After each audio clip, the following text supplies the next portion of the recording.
né? Então, a gente fala aqui que essa é uma possibilidade de novos gêneros, novas produções literárias, né? Então, quando a gente fala dessa literatura, a gente fala também de um movimento, né? Um movimento muito mais ativo, muito mais constante, né? É muito mais no sentido de uma construção diária, muito mais no sentido de uma construção constante do que algo finalizado em si mesmo, né? Dessa separação muito forte entre autor e receptor. Isso daqui essa literatura no cyberespaço, ela faz a gente pensar muito mais nesses papéis, né? Inclusive nessa ação do receptor. Quando a gente fala de uma literatura produzida num ambiente como o Instagram, por exemplo, ela pode inclusive ser pesquisada, né? Você vai até o perfil e encontra, ou você pode ser bombardeado, né, pelo algoritmo de acordo com as suas pesquisas afins. Você pode receber essa literatura ainda que você não estivesse procurando num primeiro momento. Então, são bastante discussões aqui que eu abro, mas eu quero apresentar para vocês, principalmente, essa produção da poesia, né, da poesia lésbica nesse espaço. Então, para não me alongar muito aqui no tempo, eu vou para a poesia mesmo, e só falando rapidamente aqui essa citação que eu faço, que a gente fala de uma poesia digital como uma performance, né? A performance da letra, da imagem, da cor, da forma e do signo como um todo. Então, antes dessa era digital, né, antes dessa poesia nesse espaço, os suportes estavam justamente separados, né, por serem incompatíveis. Então, a gente falava de etapas, a gente falava de escrita, depois ilustração, depois pintura, né? Hoje em dia, tudo isso acontece ao mesmo tempo. Né? Todos esses processos, eles se juntam nessa constituição da poesia através do cyberespaço. Então, só para apresentar brevemente a autora que eu falo, que é a Charlene Lourenço, ela é uma poeta paulista, defende que o corpo é político, traz também uma poesia política muito forte, uma poesia de manifestação política muito forte. Então, esse aqui é a forma de apresentação da poesia dela. Atualmente ela também tem livro, mas esse aqui foi a forma como ela começou a produzir, que era através dos posts. Ela faz uma tela em branco aqui, coloca essas letras de forma a formar uma frase que dá título ao poema, e ela coloca também a poesia na legenda. Então, uma das discussões que é interessante ela faz a poesia, escreve a poesia na legenda, né? E aí essa poesia ela usa características que até então não eram utilizadas, que é a colocação de emojis, é a possibilidade de edição, a possibilidade de interação através desse público. Então, é uma manifestação de poesia completamente diferente do que a gente está habituado a ler e a se deparar. Então, ela fala aqui, né, como eu comentei com vocês, que ela é uma poeta bastante política, né? Então, a gente fala aqui numa poesia que ela é produzida no mês de agosto, né, que é o mês da visibilidade lésbica. Chegamos em 10 minutos. Perfeito, obrigada. Então, aqui ela chama, né, de lésbicas o silêncio que não existe, é toda essa discussão do silenciamento através da mulher lésbica, né? Então, só lendo aqui brevemente, poesia e política aqui andam juntas. Agosto é o grito das lésbicas. Uma das minhas perspectivas é que a discussão da sexualidade, né, do sexo, ele é muito forte, uma característica muito forte da literatura lésbica. Isso que a gente pode ver também na literatura da Charlene Lourenço. Então, só para comentar com vocês, para mostrar como funciona esse espaço de interação. Olha só, agora a gente tem a recepção muito mais próxima dessa produção da poesia. A gente vê aqui, por exemplo, eu tampei as identificações, né, das pessoas que interagiram, mas um comentário foi: estou à procura. E aí a autora responde: do quê? Então, bom, essa interação é muito mais direta, né? Ela é muito mais próxima e isso com certeza impacta na produção dessa literatura, afinal ela está sendo produzida aí para algum público, né?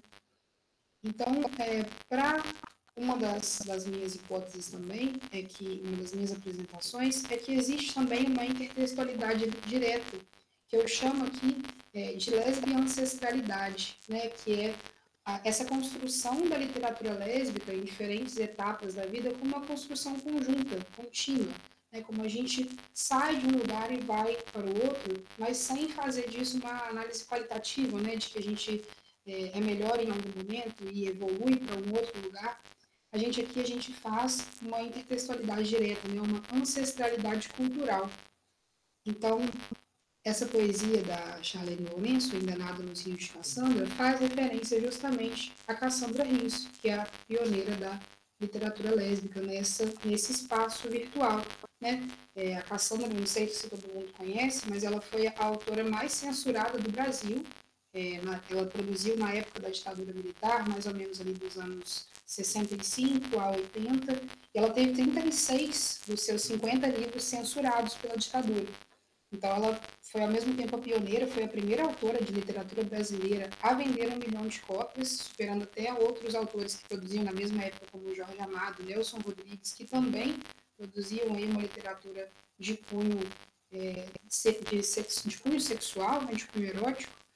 Então, a Charlene Lourenço aqui, ela evoca, né, essa presença da Cassandra Rios e fala: a solidão da mulher lésbica, que veio falar somente sobre mulheres. Né? Então, quando a gente fala lá no início do trabalho que essa lésbica e o silêncio que não existe, é justamente sobre esse posicionamento político da literatura lésbica, da mulher lésbica através da literatura. Então, brevemente aqui, trazendo aí também a poesia como um todo, né? Eu não vou ler ela toda aqui para a gente também não se avançar muito no horário, mas só para finalizar, a Charlene Lourenço fala que mulheres sempre serão questionadas, mesmo nas margens amanheceremos seguras. Temos muitos dedos entre nós e isso sempre será maior, faremos ser. Cassandra, eu ainda nado em teus rios. Então, trazendo aí essa ideia de uma ancestralidade, né? Esse termo é meu, ele ainda não existe como uma pesquisa, eu estou trazendo ele aí pioneiramente, que é justamente a união, né, de lésbica e ancestralidade, essa ideia de uma ancestralidade cultural. Então, eu trago aqui para finalizar uma referência do Ailton Krenak, de Futuro Ancestral, de 2022, e só para ler aqui para a gente finalizar. Eu achei tão bonito que aqueles meninos ansiassem por alguma coisa que os seus antepassados haviam ensinado, e tão belo quanto que a valorizassem no instante presente. Esses meninos que vejo em minha memória não estão correndo atrás de uma ideia prospectiva do tempo, nem de algo que está em algum outro canto, mas do que vai acontecer exatamente aqui, neste lugar ancestral que é o seu território. Então, é justamente essa posição de que a gente fala de uma ancestralidade, mas não necessariamente a gente está encarando o tempo como algo anacrônico, né? Que a gente precise descartar, que a gente precise evoluir no sentido de abrir mão do que veio antes, mas que a gente pode encarar esse tempo como parte, né, de um panorama. Então, esse é o meu trabalho, essas são as minhas referências e eu agradeço a todos pela atenção. Obrigada, Thalita. Também outra pesquisa muito importante. Ótimo. E, então, Anderson Soares, finalmente, nos falará da UNEB, né, Anderson? Finalmente. Eu vou fazer a transmissão dos slides. Assim que estiverem visualizando, por favor, avisem. Meu microfone está aberto? Sim. É porque depois que eu coloco para transmitir, já não tenho mais acesso à tela do Meet. Eu vou colocar em... eu vou fechar minha janela para isso ficar o mais silencioso possível, para que eu possa falar a parte de controle do tempo. Se estiver vazando muito som, muito barulho, me sinaliza que eu penso numa outra alternativa. Tá? Eu vou colocar em tela cheia. Eu tinha acabado de olhar onde faz isso. Tela cheia. Pode iniciar. Iniciar? Então, bom dia.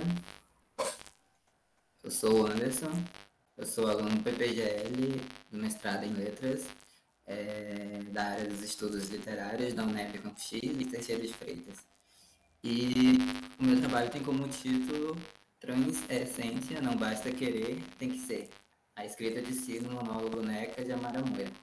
Então, esse trabalho, ele surge a partir de uma disciplina chamada Escritas de Si, que ainda está ocorrendo ainda não finalizou a disciplina. E também esse trabalho também está no processo de construção ainda, né? Eu pesquiso sobre artes produzidas por corpos trans, na literatura, com a Mara Moira, a Ruth Pinho e outras autoras trans, e em outras artes também, na música, no slam também. Então, pode passar o slide. A partir do trabalho eu vou trazendo algumas citações como pontos, né? De introdução, desenvolvimento, conclusão, considerações finais, onde eu tiro de alguns textos da Amara, que esse primeiro eu tirei do Se Eu Fosse Puta, e outros eu tirei também do NECA mais 20 Poemas Travessos, que é o corpus do meu trabalho, que eu vou trabalhar. Então, para uma introdução, a escrita de si, NECA mais 20 Poemas Travessos, de Amara Moura, é uma expressão poderosa de identidade e experiência travesti. Então, nesse monólogo, ela vai trazer as experiências vividas tanto por ela no espaço de prostituição, e como esses corpos eles são vistos pela sociedade, e ela também nos lembra que a escrita de si é um ato de coragem, um passo em direção à liberdade. Pode passar, por favor. Pode voltar rapidinho. E este texto não apenas narra as vivências de uma travesti, mas também desafia as normas linguísticas e sociais, entregando Pajubá, uma variação linguística dentro da comunidade LGBTQIA+. Então, além da escrita de si, eu vou falar também do Pajubá, que é uma língua considerada a língua das travestis de rua, e também é falada por outras pessoas da comunidade LGBTQIA+, né? Pode passar agora. E aí eu trouxe uma historiografia também de autoras trans. Segundo a Mara Moura, a gente tem aí a Ruth Pinho como a primeira autora trans, né, a publicar seus livros, em 1980, com o livro intitulado de Eu Rude, publicado pela editora Avenida. É um livro de poemas em que a autora apresenta suas vivências, os preconceitos, e ela também nos mostra algumas fotografias dela nesse processo de transição, etc. Pode passar. Além de Rude, segundo Léo Cássia Aparecida Chaves, a gente tem um levante de autobiografias trans que vai desde 1982 a 2019. E ela traz 15 autobiografias escritas por pessoas trans, que é A Queda para o Alto, de Rezer, Erro de Pessoa, Joana ou João, Depoimento de um Transsexual Brasileiro, Meu Corpo, Minha Prisão, Autobiografia de um Transsexual, de Lauris Adrian, Liberdade Ainda Que Profana, de Rude, Nem Tão Bela, Nem Tão Louca, também da Rude, e Olhares de Cláudia Ronde, Crônicas e Outras Histórias, Viagem Solitária, Memórias Transsexual, dentre outras. Pode passar. Bom, numa abordagem teórica, eu trago como teóricos Leonor Fuchs, que vai falar sobre o espaço biográfico, né? E ela vai falar que, efetivamente, abre aspas, efetivamente, a excessiva publicação de biografias em nossos dias mostra tanta resistência ao tempo e aos estereótipos do gênero, quanto a busca de novos posicionamentos críticos a respeito de seu inegável trabalho ficcional. Mostra também o favor sustentado do público, que busca nelas esse algo a mais que ilumine o contexto vital da figura de algum modo conhecida. Dificilmente se lê a biografia de um personagem que se descobre. Então, as obras de cunho autobiográfico, portanto, elas nos apresentam as subjetividades dos autores e nos mostram suas visões a partir de suas próprias histórias.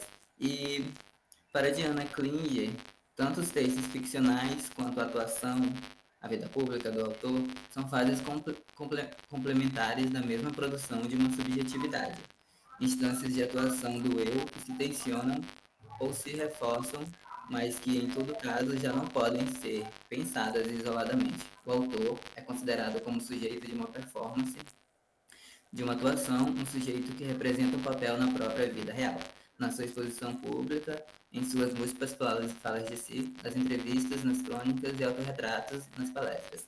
Fecha aspas, Klinger, página 50. Então,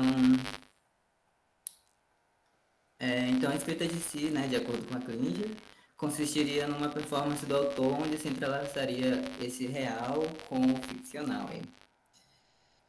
Pode passar. Como parte teórica, eu também trago a teoria queer, que, segundo Silvestre, no campo literário, a teoria queer ela irá atuar na seleção de textos em que haja representações de personagens de sexualidade e de gênero, mas vai atuar como ferramenta que abale os alicerces do cânone. E, consequentemente, este trabalho visará, juntamente com a teoria queer, buscar identidades não hegemônicas em obras com temas escritos que são rejeitados pelo cânone literário brasileiro, no caso de obras de autoria trans. Então, vou pensar nessas obras escritas por autores trans, né, autoras trans, que são rejeitadas e colocadas à margem da sociedade, e a teoria queer vem dizer que esses espaços também podem ser ocupados por pessoas trans. Pode passar. Trans é essência, não basta querer, tem que ser. Análise. É importante trazer aqui uma biografia da Amara Moura, né, falando de escritas de si, é importante salientar a Amara. Ela é nascida em Campinas, São Paulo, é uma escritora, professora de literatura e ativista brasileira. É doutora em Teoria e Crítica Literária pela Unicamp, com tese sobre as indeterminações de sentido no Ulisses, de James Joyce, se tornando a primeira mulher trans a obter o título pela referida escola usando seu nome social. E durante seu doutorado na Unicamp, iniciou seu processo de transição de gênero com 29 anos de idade. Em seguida, iniciou sua atividade como prostituta e como escritora de blog, onde relata suas experiências na profissão, a qual originou o livro Se Eu Fosse Puta. Além do NECA, a Amara tem outras obras, outros livros, que são E Se Eu Fosse Puta, de 2016, com edição revisada em 2018, como E Se Eu Fosse Pura, que veio meio que um apagamento da puta. Vidas Trans, A Coragem de Existir, de 2017, em coautoria com João W. Neri, Márcia Rocha e T. Brent, o NECA, e recentemente Se Eu Fuera Puta, que foi uma tradução para o espanhol do Se Eu Fosse Puta, né, traduzido por Lúcia Tenina, Pélope Serafina Chaves e pela Amara Moura. E além disso, ela tem participações em antologias, como Tente Entender o que Tento Dizer, Poesia Mais HIV/AIDS, de 2018, com o poema Pela 10ª Vez, Na Resistência dos Vagalumes, com o conto NECA, e Partes de uma Casa, com o conto Luan Ângelo. Agora falando sobre a obra, NECA mais 20 poemas travessos, a Mara ela apresenta o monólogo todo produzido em Pajubá, e mais 20 poemas que foram feitos até antes de sua transição e através de suas vivências como travesti e prostituta. A gente está alcançando os 10 minutos. Pode estar sério. Eu trouxe aqui um trecho do monólogo que inicia o monólogo, né, no caso. Diz assim: passada, o Alcoce acredita que ele pediu para eu nenar a neca dele. E é assim que inicia o monólogo, NECA, onde apresenta-se palavras e expressões em pajubá, o dialeto das travestis de rua. E, porém, o Pajubá não se resume em apenas gírias ou dialetos apenas dos travestis de rua. Ele é muito mais que isso, segundo Amanda Palha, para o prefácio do livro. O Pajubá ele fala sobre travestis, fala sobre uma existência coletiva e compartilhada, estranha, estrangeira e marginal que resiste à chuva, à rua e às curvas. As doutrinações dos revolucionários centros acadêmicos, as taxonomias das internacionais conferências de gênero e até brutais e sutis tentativas de lavagem com sabão transgênero. Pode passar. Segundo João Manuel de Oliveira, sobre a escrita, sobre escrever em Pajubá, ele vai dizer que essa escrita produz um modo de subjetivar que é profundamente marcada pelas potencialidades queer subalternas, que permite no autor uma viagem simultânea pela teoria pós e decolonial, produzindo um queer que não é apenas o eco do euro e anglocentrismo, mas marcada por uma performance escritural brasileira latino-americana que entoa e redige o texto a partir de uma múltipla ressignificação das resistências. Então, o Pajubá ele vem para ressignificar também esses corpos, né? Ele vem como uma construção também social. Pode passar. Então, o Pajubá ele permite performances sociais de gênero, além de friccionar o ambiente social e criar subjetivações. Além disso, ele desenvolve reconhecimentos e resistência desse grupo, que fica à margem da sociedade, das travestis, e com sua identidade latino-americana, resiste à cultura heterossexual, binária e cisgênera. E também não se deve esquecer que o Pajubá visibiliza esses corpos, né, marginalizados e subalternos, o que fica a prova de que essa língua das travestis é uma forma de representação desses corpos também. Assim como escritos nessa temática de representação faz com que as pessoas trans e travestis possuam uma representatividade dentro da literatura, inovando-a. Pode passar.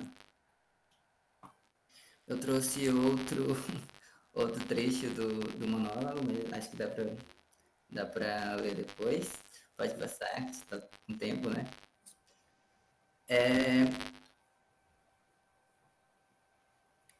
Segundo Miranda e Turler, esqueci de colocar, 2022, eles dizem que a narrativa de si, as escritas de si, têm papel fundamental na produção literária, em específico na literatura contemporânea brasileira. São narrativas autobiográficas da puta travesti, a Amara Moura, que compilam uma realidade nua e crua de suas vivências sociais, sociais e sexuais ao propor de áreas de maneira que vende um pouco como uma forma de para trazer. São escritas pessoais e íntimas que ratificam a real importância de escritas de si como uma língua resistente, como uma agressiva, cortante, devoradora, esclarecedora, expositora, cruel, sagaz, quebrante, rasgada, rasgante, destruidora, abalante, desestruturante, desnormalizante. Então, são produções de si que ratificam a importância de ter produções autobiográficas que trazem as vivências de sujeitos marginais que são potência e podem expor seus desejos, ações e alegrias. Pode passar. Indo para algumas considerações finais, o livro, né, o monólogo, é uma contribuição significativa à literatura brasileira e faz com que o corpos trans sejam visibilizados em diferentes espaços. A obra, então, ela apresenta diversas questões a respeito da construção de uma identidade trans-travestis, como conteúdos que nos remetem a uma reflexão sobre como são tratadas as pessoas trans e travestis, como elas vivem na sociedade e quais as dificuldades que essas passam perante a prostituição.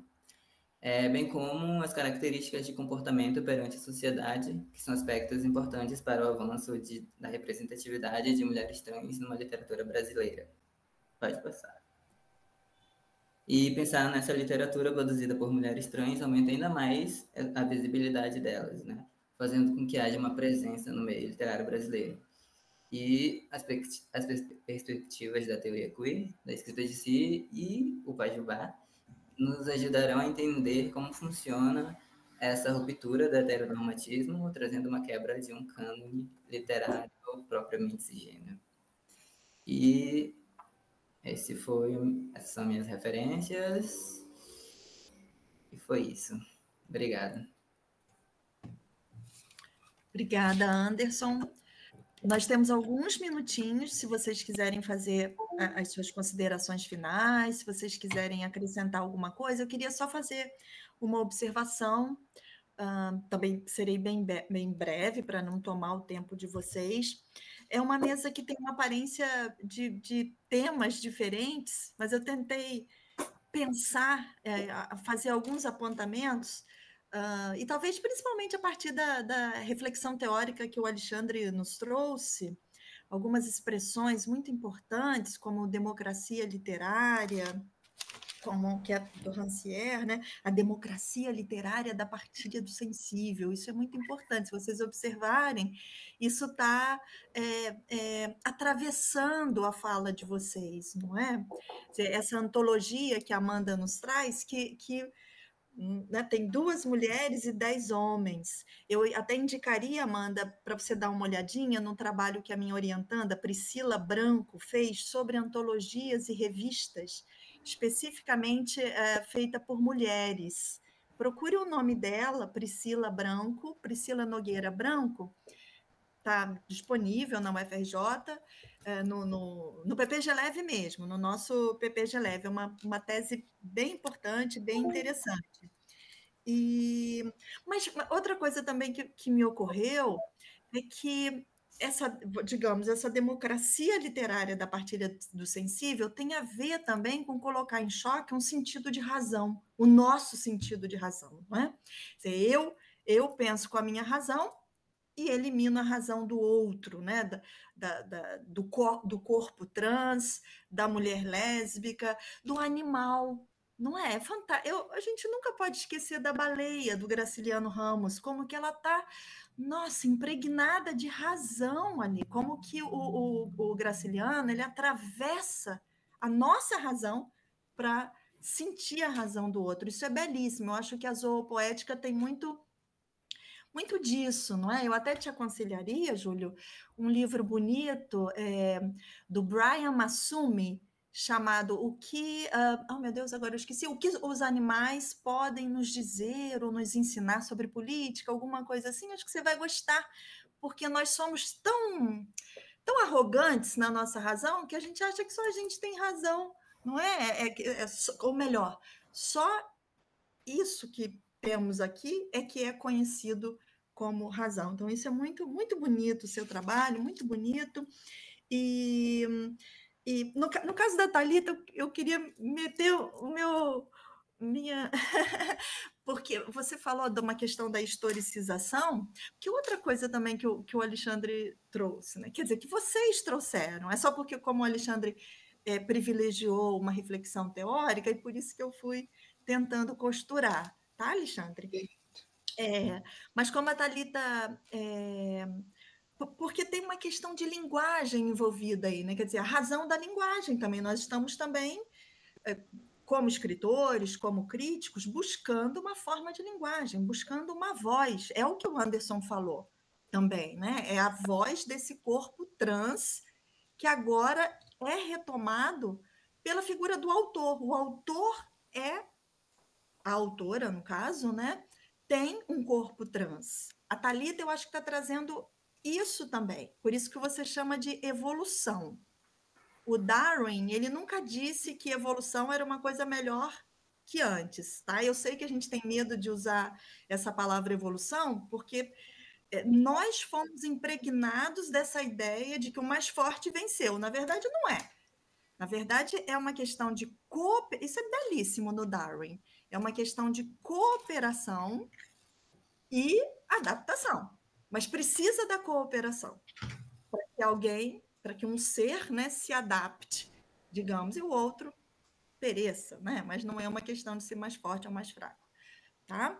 Mas aí, no caso, eu acho que o seu trabalho, Thalita, dialoga um pouquinho com o Anderson, porque hoje sim tem essa diferença, né? A autora, ela se coloca ali, ela é uma autora lésbica, como autora também. Então, é um corpo trans, como o Anderson falou, e é um corpo lésbico. Mas eu queria sugerir a você dar uma olhadinha. Eu sei que você vai estranhar. A autora, que eu saiba, não é lésbica. Vou me referir a duas. Porque você disse que ia fazer uma historicização. Claro. Mas só para você dar uma olhadinha. A Alta de Souza, que é uma poeta, publicou um livro em 1901. O Júlio deve conhecer, porque ela é do Rio Grande do Norte, né, Júlio? Ela publicou o livro Horto, e ela tem um poema fantástico chamado Vozes Ligeiras. E é tão interessante porque a voz lírica está dentro da igreja, olha que fantástico, e está admirada por uma moça lá da igreja. Mas você vai lendo, você pode até pensar, impregnada dessa relação heterossexual, digamos, você vai pensar que a voz lírica é masculina. Só que no final, a voz lírica fala assim: o que diriam de mim se eu fosse um rapaz? Ou seja, ela mostra ali que a voz lírica é feminina diante da Poxa, esqueci o nome da personagem. Que ela dá, não é personagem, né? É um poema, mas ela dá nome. Noemita da esquina. Ela está completamente encantada, enfeitiçada pelos cabelos, pela boquinha. Então, né, que eu saiba, não se diz, né, Júlio, que a Alta de Souza tenha sido lésbica. Muito pelo contrário, teve relações, teve problema, morreu muito jovem, com 24 anos, né? Mas tem uma pegadinha aí, sabe? Assim, o que eu acho legal de pensar, porque ela está lidando com a linguagem também. É interessante. E a Gilca Machado tem um poema chamado Enamoradas. Essa figura outra de quem ela se enamora é a natureza, mas sei lá, eu acho que é bacana observar. Eu tenho voltado tanto para o passado, eu tenho ficado tão encantada com o nosso olhar de hoje, né? Vamos dizer assim, cooperado, porque eu aprendo muito com vocês, com o pessoal jovem, eu falo muito isso com muito carinho mesmo. Então, e fico em silêncio agora, porque temos alguns minutinhos, se vocês quiserem fazer algumas considerações finais. Desculpem, mas é porque eu fiquei tão empolgada ouvindo, quis costurar um pouquinho o que vocês apresentaram. Parabéns, lindas pesquisas, importantes, urgentes. Enfim, fiquem à vontade para tomarem a palavra. Acho que dá para cada um falar um pouquinho, não? Sim, e a gente teoricamente teria aqui até 1 hora, mas agora vai vir a pausa do almoço também, então se a gente avançar um tiquinho, não tem problema. Eu preciso parar para comer. Se vocês toparem uns 3 minutinhos, assembleia, 3 minutinhos. Cada um tem uma palavrinha rápida, é uma importante. Palavrinha, né? Porque sempre a gente fica com vontade de falar um pouquinho mais. Perfeito. Só para o Júlio, recentemente eu fiz uma disciplina aqui no PPG que chama Literatura e Alteridades. A gente aqui trabalha bastante a questão da ecocrítica, né? Não era nem não é, na verdade, né, a minha área de pesquisa, mas uma discussão muito interessante que a professora trouxe, a minha orientadora, a Helena Santi, ela trouxe sobre o Emanuele Cottier, né, sobre o livro Metamorfoses. Então, acho que bastante pertinente para a sua pesquisa também pensar nesse ciclo da natureza como, na verdade, também uma coisa que, como eu trago, ele não é um ciclo de algo que vai a algo, né, mas que é algo que se complementa, que existe aí ao mesmo tempo em que cria outras coisas e é criado. Né? Então, só deixar essa recomendação, não sei se todo mundo conhece, mas também é um livro bastante pertinente para a pesquisa do Júlio. Eu agradeço a sugestão, Thalita. Eu acho que é muito interessante isso, porque a gente acaba a própria fronteira, né, da cultura e da natureza. O que é isso? Será que é tão bem delimitado quanto a gente pensa? E aí você vê autores, principalmente da antropologia, mostrando justamente que não é bem assim. Existe uma rasura constante aí entre essas fronteiras, né? E parece que a poesia acaba abrindo esses canais de comunicação. Perfeito.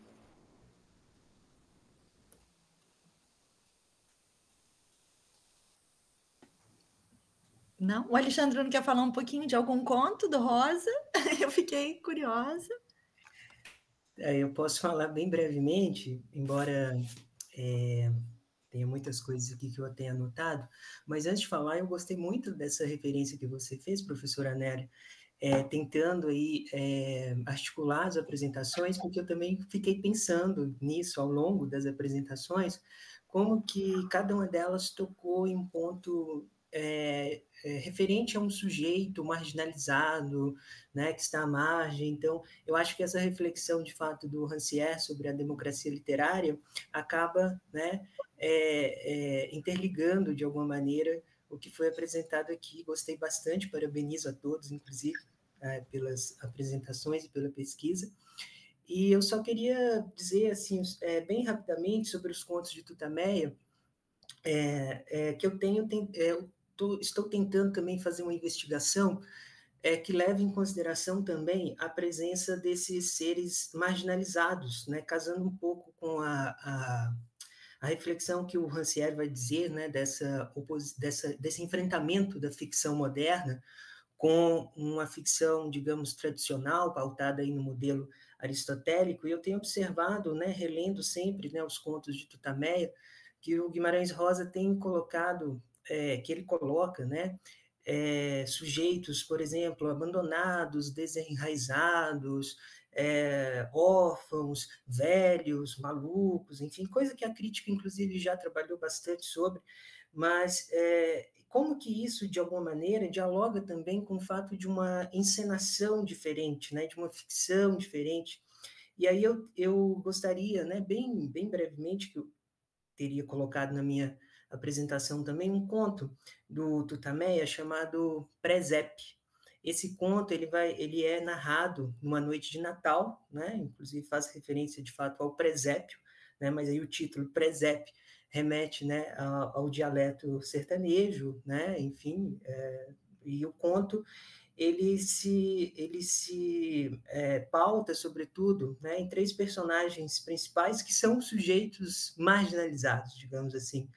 O tio Bola, que é um velho, ele tem 80 anos, a Inhota, que é uma cozinheira da fazenda, porque é numa fazenda e ela tem problemas cardíacos, enfim, ela é doente, e o Anjão, que é uma espécie de um agregado ali, que é uma espécie que é tido como um imbecil, o tolo, né, o que remete, inclusive, né, a uma figura que é bastante caricata desde as comédias antigas e tudo mais.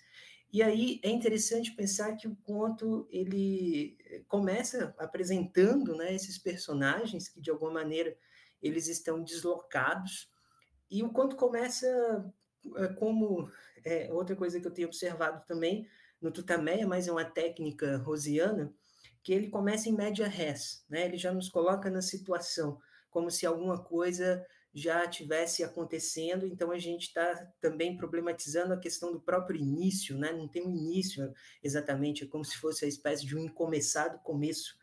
Quando ele diz assim, todos foram à vila, o conto começa assim, todos foram à vila, para a missa do Natal, a missa do Galo e Natal, deixando na fazenda, né, esses personagens. Então, esse deixar na fazenda, esses personagens foram mais como que esquecidos, né?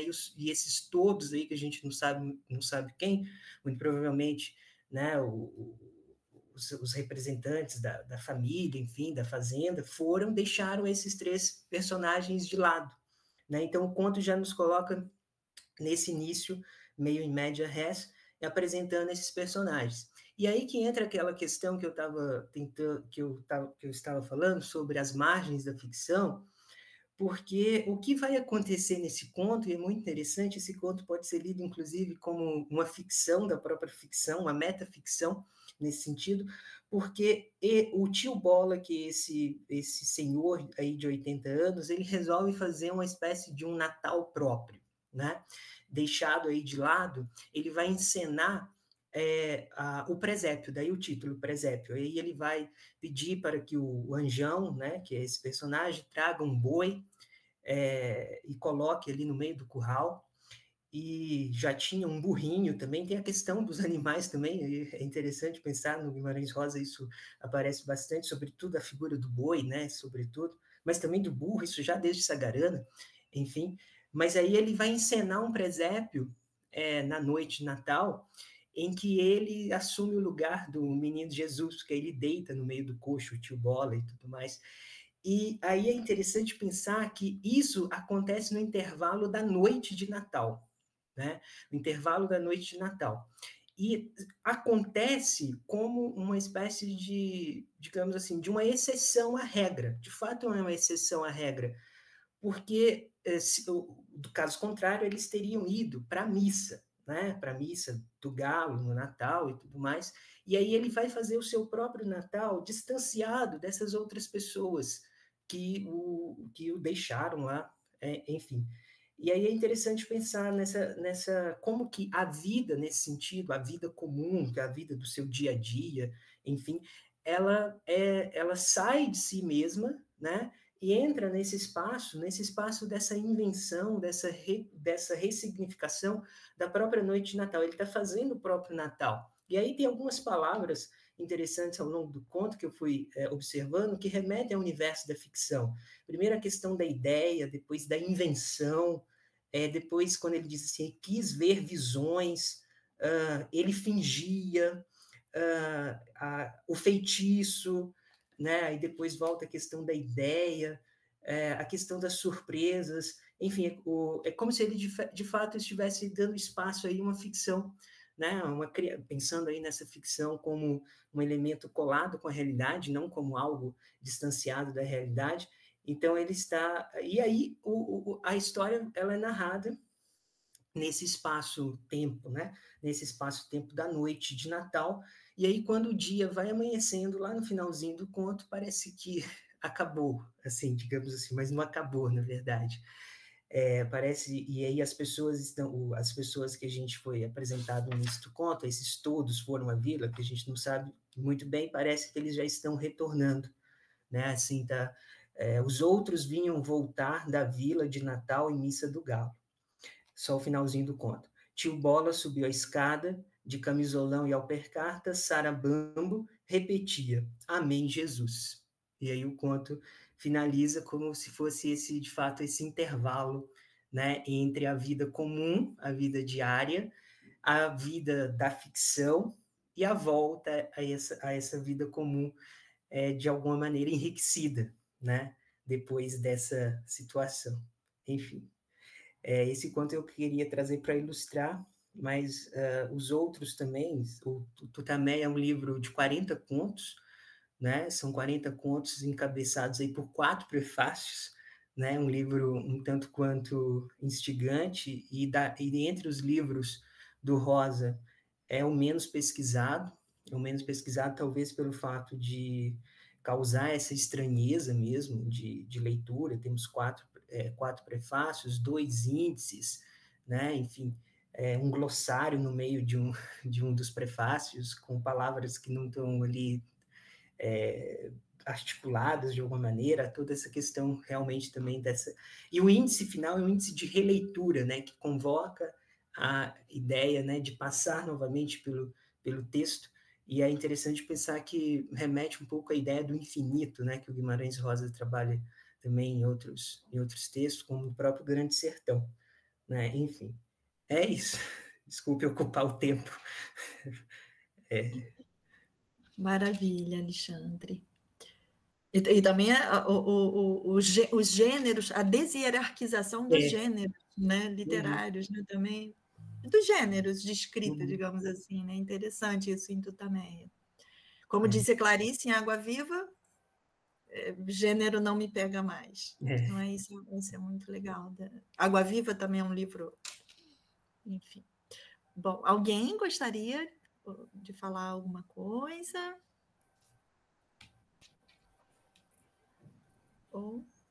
Então, podemos encerrar.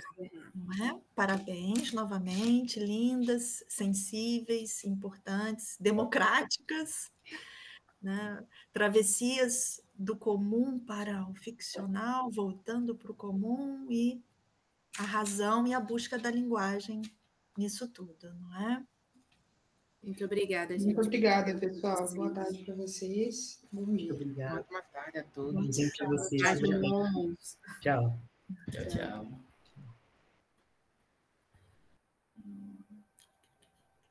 Eu fico aqui por último para Foi garantir. bonita, né? Foi, Viu como foi bonita? Né? Ai, tô com uma infelizmente, a gente parece que não conseguiu subir para o YouTube. Infelizmente, não aconteceu algum problema técnico. Mas quem entrou. Mas depois vão colocar. Ou não? Então, eu acho que não sei se vai depender se alguém conseguiu fazer a gravação, né? Se fizerem, a gente sobe. Senão, quem Podia participou ser gravado. sentiu, né? Como uma no pena. presencial. Quem tá, quem não tá. Tá? Muito Tá obrigada aí bom. pela tarde. Daqui a pouquinho temos mais uma sessão. Isso. Um beijinho, Thaísa. Um beijinho, Um Lucas. beijo. Lucas, eu te conheço. Não te conheço. Você foi meu aluno? Ele não tá aí, não, né? Eu acho que talvez ele tenha ido ajudar outra sala, porque a gente está meio Mas assim, ele é às irmão do vezes. Tiago, né? Ele é então... irmão do Tiago. Né? Tiago foi meu aluno, a Prisca Zero. Tchau, Thaísa, querida. Beijinho. Tchau, beijo. Ainda tem alguém aqui?